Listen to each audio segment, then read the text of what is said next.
stuff out of Cloud9. Like you said, we need to get some early advantage, snowball it here, so they can group up and push.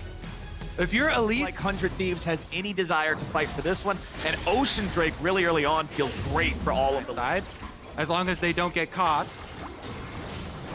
Now, let's see how much of a fight 100 Thieves wants to put up for this Drake. They go in with Closer's ulti. Sven's gonna get focused down, and they blow him up. It's first blood over to Lulu, and 100 Thieves are ready to fight back.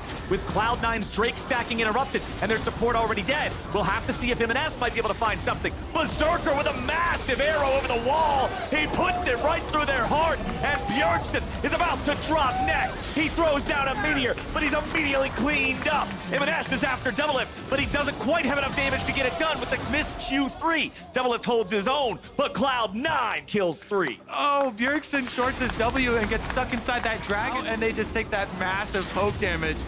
Arrow finds it in the end, Cloud9.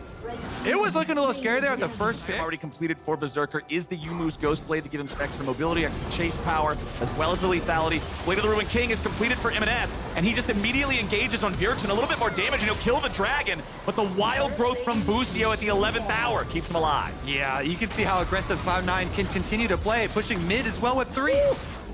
Yeah, I feel like 100 Thieves just, honestly, they just don't really have a lot of playmaking at this point. The only engage they have, Ouch. Ow. When you don't have a tank, just play off of snowballing, full damage, push all lanes, getting a bunch of money off of turret plates, turrets as well, advantage of a mistake here or something, and then all of a sudden, they're the ones with the big front line in the engage.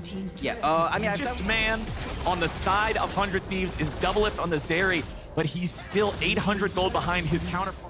C9 is invading the enemy jungle now. Sven's gonna check the tri-brush there with a grenade.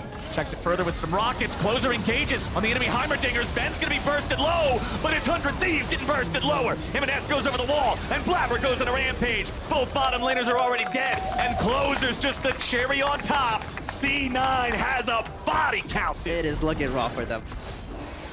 Yeah, you were saying definitely start blaming Coach already. Okay, now is definitely the time because it is looking out of reach. The Rift Herald already going to get the charge on Inhibitor turret as well as the Dragon being picked up. So banter a lot, you know, Fudge and Sven, so it's always a good time. Well, it's not a good time for 100 Thieves here, my friends. 11,000 gold deficit, just 19 minutes into the game. They're averaging more than plus 1,000 gold per each kill just because so many of the advantages aren't even based around the kills. Look at the damage just pouring in. Doublelift gets a kill on Sven, but is traded back for Busio. Even trade at the gates of the enemy base. The skies descend, but what can they even do? M&S runs in, and Bjergsen tries to run away. M&S snaps back to his origin point, but C9, they're just knocking down the turrets. They're running over the base. Isn't going anywhere close to this thing. C9 picks up Baron just 20 minutes into the game.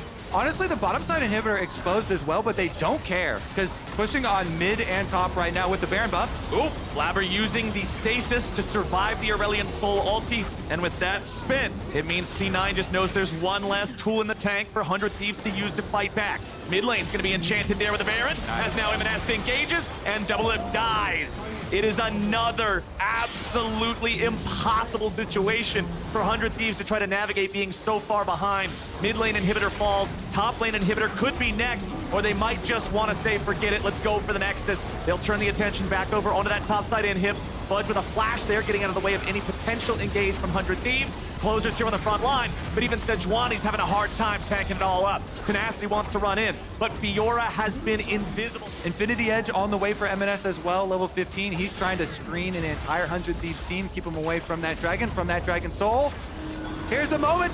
All right, he jumps over the wall with Q3, looking at Closer, because they know if they kill him, there's no way they can lose out on the Soul. There's no chance at a miracle steal. It's Hex Soul for Cloud9. That was technically a tank.